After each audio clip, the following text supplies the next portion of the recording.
खुलुमबाय, आं उदांस्रि मुसाहारि।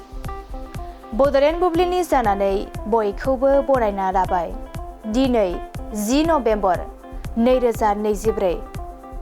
नोंथांमोननो बड'लेण्ड बुब्लिया दिनैनि साना मानि थाखाय मिथिजायो एबा दिनैनि सानाव मा हाबाफारि फालिनाय जायो नोंथांमोननो फारि-फारि बड'लेण्ड बुब्लिया फोरमायगोन। दिनैनि सानखौ वर्ल्ड इमिउनाइजेशन डे महरै फालिनाय जायो।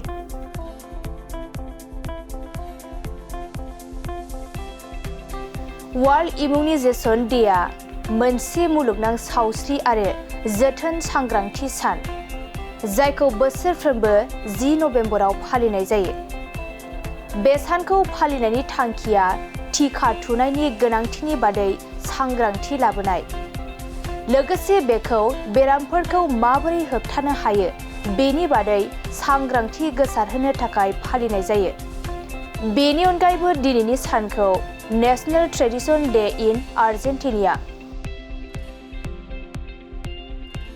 इन्टारनेशनेल टांग ट्विस्टार डे आरो वर्ल्ड साइन्स डे महरै फालिनाय जायो। नोंथांमोननो बड'लेण्ड बुब्लिया दिनैनि सानाव मा हाबाफारिजों मिथिजायो आरो मा हाबाफारिखौ फालिनाय जायो फोरमायबाय। गोजोन्थों।